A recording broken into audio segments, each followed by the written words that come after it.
মৰমৰ ছাত্ৰ-ছাত্ৰীসকল সকলোকে প্ৰীতি আৰু শুভেচ্ছা জনাই আজি পুনৰ সপ্তমমান শ্ৰেণীৰ বিজ্ঞানৰ এটি পাঠ তাপৰ বিষয়ে আলোচনা কৰিম। আহাচোন। দৈনন্দিন জীৱনত তোমালোকে বহুতো বস্তুৰ সংস্পৰ্শলৈ আহা নহয় জানো? ইয়াৰে কিছুমান গৰম আৰু কিছুমান চেঁচা হয়নে? যেনে ৰাতিপুৱা খোৱা চাহকাপ গৰম কিন্তু বৰফবোৰ আকৌ চেঁচা। ইয়াত এখন তালিকা তোমালোকক দেখুওৱা হৈছে গৰম আৰু চেঁচা বস্তুবোৰৰ।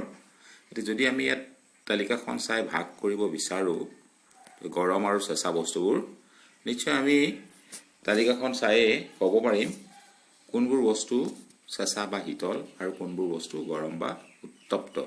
এতিয়া আইচক্ৰীম নিশ্চয় চেঁচা বা শীতলৰ ঘৰতে পৰিব। চাহ পিয়লাত ডুবাই থোৱা চামুচখন গৰম বা উত্তপ্ত যিটো ঘৰ আছে তাত আমি দেখুৱাব লাগিব। ফলৰ ৰস নিশ্চয় চেঁচা আৰু বা শীতল হ'ব, আৰু টাৱাৰ হেণ্ডেলডালো চেঁচা বা শীতলে হ'ব, যিহেতু টাৱাৰ হেণ্ডেলডালত যিটো পদাৰ্থ লগোৱা হয় সেইটো হ'ল তাপৰ অপৰিবাহী পদাৰ্থ। টাৱাখন কিন্তু পৰিবাহী পদাৰ্থ।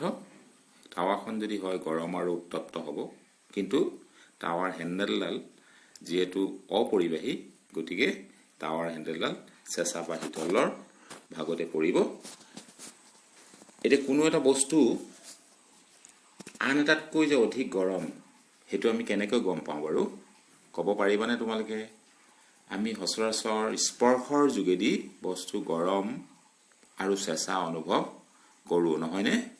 কিন্তু আমাৰ স্পৰ্শৰ অনুভূতি নিৰ্ভৰযোগ্য হয়নে? চাওঁচোন আহা। ইয়াত এটা ক্ৰিয়াকলাপ তোমালোকক দেখুওৱা হৈছে। ক্ৰিয়াকলাপটোত 3টা ডাঙৰ পাত্ৰ লোৱা হৈছে। এইকেইটাত এটাত এ, এটাত বি আৰু এটাত চি হিচাপে নামাকৰণ কৰা হৈছে।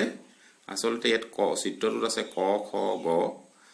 এটোৱে বুজাইছে ক, বিটোৱে বুজাইছে খ আৰু চিটোৱে বুজাইছে গ। এতিয়া এ পাত্ৰত চেঁচা পানী আৰু বি পাত্ৰত গৰম পানী লোৱা হৈছে, আৰু চি পাত্ৰত গৰম আৰু চেঁচা দুয়োবিধ পানীয়ে মিহলাই লোৱা হৈছে। এতিয়া এই পৰীক্ষাটো কৰিবলৈ যাওঁতে এইখিনিতে তোমালোকক এটা কথা মই ক'ব লাগিব, যাতে পৰীক্ষাটো কৰোঁতে পানীখিনি তোমালোকে হাত পুৰি যোৱাকৈ অত্যন্ত গৰম যাতে নোলোৱা তাৰ নিশ্চিত কৰিবা। এতিয়া 3টা পাত্ৰত আমি পানীখিনি ল'লোঁ।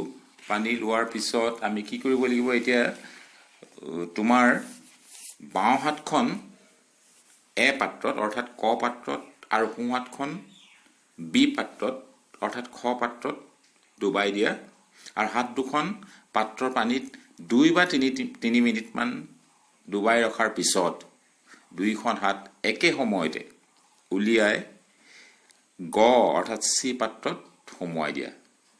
দুইখন সুমুৱাৰ পিছত দুইখন হাতৰ অনুভৱ তোমালোকে লক্ষ্য কৰা। নিশ্চয় দুইখন হাতৰ অনুভৱটো বেলেগ বেলেগ, কিন্তু যদি তোমালোকে লক্ষ্য কৰা তাত দেখিবা যে বাওঁ হাতখনে কৈছে যে চি পাত্ৰৰ পানীখিনি গৰম, আৰু সোঁ হাতখনে কৈছে যে সেই একেখিনি পানী চেঁচা। কিন্তু আমি কি সিদ্ধান্ত ল'ম বাৰু? গতিকে এটা বিভ্ৰান্তিকৰ সিদ্ধান্ত ইয়াত উপনীত হৈছোঁ। এনে বিভ্ৰান্তিয়ে প্ৰতীয়মান কৰিলে যে বস্তু এটা গৰম নে চেঁচা তাক জানিবলৈ আমি স্পৰ্শ ইন্দ্ৰিয়ৰ ওপৰত সদায় নিৰ্ভৰ কৰিব নোৱাৰোঁ। কেতিয়াবা ই আমাক প্ৰতাৰিত কৰিব পাৰে। তেন্তে বস্তু এটাৰ প্ৰকৃত উত্তাপ আমি কেনেকৈনো নিৰ্ণয় কৰিম? তোমালোকে নিশ্চয় জানা বস্তুৰ প্ৰকৃত উত্তাপ নিৰ্ণয় কৰিব পৰা এবিধ যন্ত্ৰ আছে নহয় জানো? সেই যন্ত্ৰটোৰ নাম হৈছে তাপমেটাৰ বা থাৰ্মোমিটাৰ। এই তাপমেটাৰ বা থাৰ্মোমিটাৰ নামৰ সঁজুলিৰ সহায়ত আমি সঠিকভাৱে উষ্ণতা জুখিব পাৰোঁ নহয় জানো? এতিয়া আমি চাওঁচোন উষ্ণতাৰ জোখ-মাখনো কেনেকৈনো কৰিব পাৰোঁ। উষ্ণতাৰ জোখ-মাখ, এতিয়া উষ্ণতাৰ জোখ-মাখ বুলি ক'লে যিহেতু থাৰ্মোমিটাৰ কথা আহিব, থাৰ্মোমিটাৰটোনো কেনেকুৱা আমি চাওঁচোন।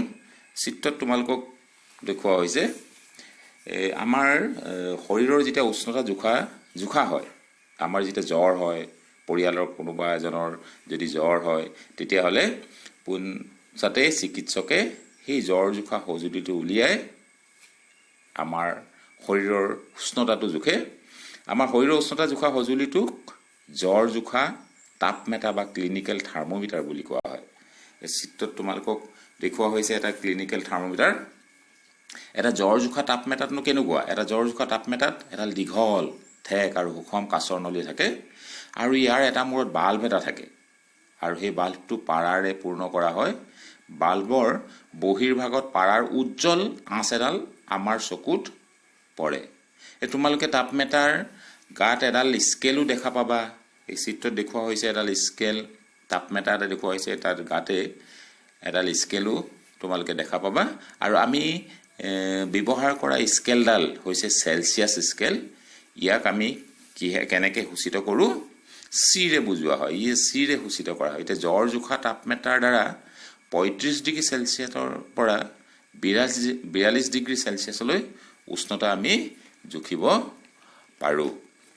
গতিকে চিত্ৰত তোমালোকক এটা তাপমেটা বা ক্লিনিকেল থাৰ্মোমিটাৰ দেখুওৱা হৈছে আৰু এই ক্লিনিকেল থাৰ্মোমিটাৰৰ সহায়তে আমাৰ শৰীৰৰ উষ্ণতাটো সঠিকভাৱে আমি জুখিব পাৰোঁ। আৰু তোমালোকক এইখিনিতে এটা কথা কৈ থওঁ, মানুহৰ শৰীৰৰ স্বাভাৱিক উষ্ণতা হৈছে 37 ডিগ্ৰী চেলচিয়াছ, নহয় জানো? মানুহৰ শৰীৰৰ স্বাভাৱিক উষ্ণতা 37 ডিগ্ৰী চেলচিয়াছ। এতিয়া প্ৰতিজন ব্যক্তিৰ শৰীৰৰ উষ্ণতা 37 ডিগ্ৰী চেলচিয়াছ নহ'বও পাৰে, 37 ডিগ্ৰী চেলচিয়াছ নহ'বও পাৰে। ই সামান্য কম বা সামান্য বেছি হ'ব পাৰে। প্ৰকৃততে আমি উল্লেখ কৰা স্বাভাৱিক উষ্ণতাটো হৈছে বহু সংখ্যক নিৰোগী মানুহৰ শৰীৰৰ উষ্ণতাৰ গড় মান। এতিয়া আমি ইয়াত আমি শৰীৰৰ উষ্ণতা জোখা যিটো যন্ত্ৰ, সেই যন্ত্ৰটোৰ নাম পালোঁ কি? ক্লিনিকেল থাৰ্মোমিটাৰ বা জ্বৰ জোখা তাপমেটা। এতিয়া আমি চাওঁচোন আহা পৰীক্ষাগাৰৰ তাপমেটাটোনো কেনেকুৱা। আন বস্তুৰ উষ্ণতা আমি কেনেকৈ জোখোঁ বাৰু? ইয়াৰ বাবে অন্য এটা তাপমেটা নিশ্চয় আমাক লাগিব। এনেধৰণৰ এবিধ তাপমেটাই হৈছে পৰীক্ষাগাৰৰ তাপমেটা। আৰু তাপমেটা জোখৰ পৰিসৰ সাধাৰণতে -10 ডিগ্ৰী চেলচিয়াছৰ পৰা 110 ডিগ্ৰী চেলচিয়াছৰ ভিতৰত থাকে। এতিয়া আমি এই পৰীক্ষাগাৰৰ তাপমেটাৰ সহায়তনো কেনেদৰে তাপ জোখোঁ তাৰে এটা তোমালোকক ক্ৰিয়াকলাপ ইয়াত দেখুওৱা হৈছে। পৰীক্ষাগাৰৰ তাপমেটাৰে পানীৰ উষ্ণতা জোখা হৈছে, কিন্তু কেনেদৰে আমি জুখিব লাগিব তাৰ নিয়মটো হৈছে এটা বিকাৰত আমি ল'ব লাগিব। তলত এটা দেখিছা চিত্ৰটোত এটা বিকাৰ বা এটা মগত অলপমান টেপৰ পানী ল'ম আৰু পানীত তাপমেটাটো এনেদৰে ডুবাই দিয়া যাতে ইয়াৰ বাল্বে পাত্ৰৰ তলি বা কাষ স্পৰ্শ নকৰে। এতিয়া তাপমেটাটো সদায় আমি উলম্বভাৱে ধৰিব লাগিব। তাপমেটাত পাৰাৰ গতিবিধি আমি লক্ষ্য কৰিব লাগিব আৰু পাৰাৰ আঁচডাল সুস্থিৰ নোহোৱালৈকে তোমালোকে অপেক্ষা কৰিব লাগিব। এতিয়া ইয়াৰ পৰা আমি পাঠ ল'ম আৰু সেই পাঠটোৱে হ'ব পানীখিনিৰ উষ্ণতা। কিন্তু এইখিনিতে আকৌ এটা কথা মই কৈ থওঁ, পৰীক্ষাগাৰৰ তাপমেটাৰ ব্যৱহাৰত জ্বৰ জোখা তাপমেটাৰ ক্ষেত্ৰত অৱলম্বন কৰা সাৱধানতাবোৰ উপৰিও আৰু দুটামান ব্যৱস্থা ইয়াত গ্ৰহণ কৰা হয়। যেনে ইয়াক হেলনীয়াকৈ নাৰাখি থিয়কৈ ৰাখিব লাগিব আৰু যিটো বস্তুৰ উষ্ণতা জুখিব লাগে তাৰে তাপমেটাৰ বাল্বটো চাৰিওফালৰ পৰা আগুৰি ৰাখিব লাগিব আৰু বাল্বটো যাতে চাব লাগিব পাত্ৰৰ পৃষ্ঠভাগ স্পৰ্শ কৰিব নোৱাৰে। গতিকে আমি ইতিমধ্যে দুটা তাপমেটাৰ বিষয়ে পালোঁ। এটা হ'ল কি বাৰু? প্ৰথমটোৰ নাম হ'ল ক্লিনিকেল থাৰ্মোমিটাৰ আৰু দ্বিতীয়টো এই ছবিখনত তোমালোকে দেখিছা পৰীক্ষাগাৰৰ তাপমেটা, নহয় জানো? এতিয়া জ্বৰ জোখা তাপমেটা এটা মুখৰ পৰা উলিয়াই আনিলেও ইয়াৰ পাৰা স্তম্ভৰ উচ্চতাৰ হেৰফেৰ নহয়, নহয় জানো? কি কাৰণ নহয়? কাৰণ জ্বৰ জোখা তাপমেটা এটা পুনৰাই যদি তোমালোকে নিৰীক্ষণ কৰা দেখিবা যে তাত বাল্বৰ সমীপত এটা ভাঁজ দেখা পাবা আৰু সেই ভাঁজটোৱে কি কৰে? এই পাৰাখিনিক আপোনা আপুনি নামি যোৱাত বাধা দিয়ে। এতিয়া আমি আহোঁ তাপৰ সঞ্চালননো কেনেকৈ হয়? চোৱা, তোমালোকক এটা চিত্ৰ দেখুওৱা হৈছে। ধাতুৰ পাত এচটাৰে মাজেৰে কেনেকৈ তাপৰ সঞ্চালন হয়। তোমালোকে বোধহয় লক্ষ্য কৰিছা যে জুইৰ ওপৰত থোৱা টাৱা এখন গৰম হৈ পৰে, উত্তপ্ত হৈ পৰে। জুইৰ পৰা টাৱালৈ তাপৰ সৰবৰাহ হোৱাৰ বাবে এনে হয়। টাৱাখন জুইৰ পৰা আঁতৰাই আনিলে ই লাহে লাহে আকৌ চেঁচা হ'বলৈ ধৰে, নহয়নে? এতিয়া তাপৰনো কেনেকৈ সঞ্চালন হয় আমি অকণমান অনুসন্ধান কৰিছোঁ নহয়। এই অনুসন্ধানটো কৰিবৰ বাবে আমাক এই চিত্ৰত তোমালোকক দেখুওৱা হৈছে। ধাতুৰ পাত এচটা লাগিব, এলুমিনিয়াম বা লোৰ দৰে ধাতুৰ দণ্ড এডাল, অথবা চেপেটা পতি এচটা যোগাৰ কৰিব লাগিব। আৰু কি কৰিব লাগিব? দণ্ডডালৰ গাত মমৰ সৰু সৰু টুকুৰা কিছুমান আমি লগাব লাগিব। টুকুৰাবোৰ প্ৰায় সমান অন্তৰালত থকাটো বাঞ্ছনীয়। এতিয়া এই দণ্ডডাল আমি কি কৰিব লাগিব? এটা মূৰ দুটুকুৰা ইটাৰ মাজত সুমুৱাই দিব লাগিব, যাতে দণ্ডডাল মাটি স্পৰ্শ কৰিব নোৱাৰে। আমি ইটা নলৈ তাত আমি কি কৰিব পাৰোঁ? ষ্টেণ্ডৰ সহায়তো তাক আমি লগাই থ'ব পাৰোঁ। আৰু যদি ষ্টেণ্ড নাপাওঁ তেনেহ'লে আমি দুচটা ইটা লৈ চিত্ৰত দেখুওৱাৰ দৰে ইটা দুচটাৰ মাজত আমি দণ্ডচটা ভৰাই ওলমাই থ'ব পাৰোঁ।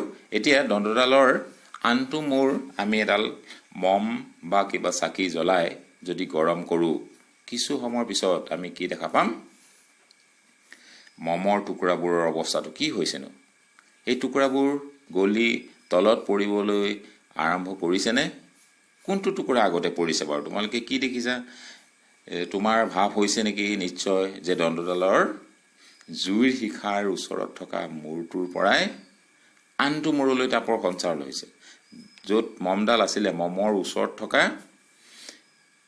জ্বলি থকা মমডালৰ ওচৰত থকা আৰু পাতখনত আমি লগাই থোৱা সেই মমৰ টুকুৰাবোৰ প্ৰথমতে জ্বলি থকা মমডালৰ ওচৰৰ পৰাই পৰিবলৈ ধৰিব। অৰ্থাৎ আমি গম পাইছোঁ, ইয়াৰ পৰীক্ষাটোৰ পৰা অলপ হ'লেও আমি ধৰিব পাৰিছোঁ যে জুইৰ শিখাৰ ওচৰত থকা মূৰটোৰ পৰাই আনটো মূৰলৈ তাপৰ লাহে লাহে সঞ্চালন হৈছে। আৰু কোনো এটা বস্তুৰ গৰম প্ৰান্তৰ পৰা চেঁচা প্ৰান্তলৈ তাপৰ সঞ্চালন হোৱা প্ৰক্ৰিয়াটোকেই কি বুলি কোৱা হয় জানানে তোমালোকে? পৰিবহণ বুলি কোৱা হয়। আকৌ এবাৰ কৈছোঁ, কোনো এটা বস্তুৰ গৰম প্ৰান্তৰ পৰা চেঁচা প্ৰান্তলৈ তাপৰ সঞ্চালন হোৱা প্ৰক্ৰিয়াক পৰিবহণ বুলি কোৱা হয়। এতিয়া কঠিন পদাৰ্থত সাধাৰণতে পৰিবহণ প্ৰক্ৰিয়াৰেই তাপৰ সঞ্চালন ঘটে। দৰকাৰী কথা, এই কঠিন পদাৰ্থ, যিমানবোৰ কঠিন পদাৰ্থ আছে, এই পৰিবহণ প্ৰক্ৰিয়াৰেই তাপৰ সঞ্চালন ঘটে। কিন্তু সকলো পদাৰ্থই সহজেই তাপ সঞ্চালন কৰেনে? এনেধৰণৰ প্ৰশ্ন যদি আমি সোধোঁ, তোমালোকে নিশ্চয় দেখা পাবা যে ৰন্ধা বঢ়াৰ বাবে ব্যৱহাৰ কৰা ধাতৱ টাৱাৰ, প্লাষ্টিক বা কাঠৰ নাল থাকে। কোনো যন্ত্ৰণা নোপোৱাকৈ তোমালোকে নালডালত ধৰি গৰম টাৱাখন দাঙিব নিশ্চয় পাৰা, নহয় জানো?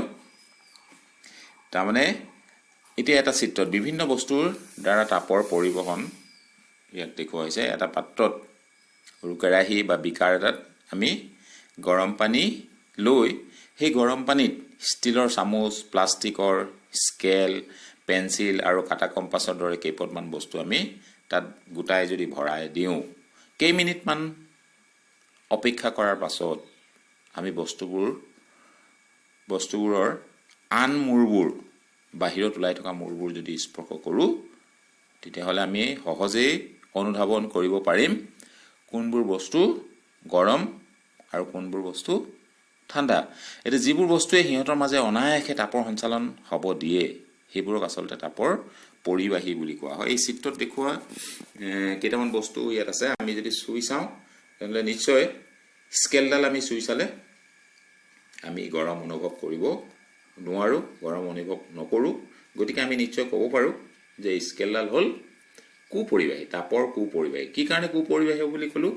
যিহেতু আমি জানো যে যিবোৰ বস্তুৰ মাজেৰে অনায়াসে তাপৰ সঞ্চালন হ'ব নিদিয়ে বা নহয়, সেইবোৰক তাপৰ কুপৰিবাহী বুলি কোৱা হয়।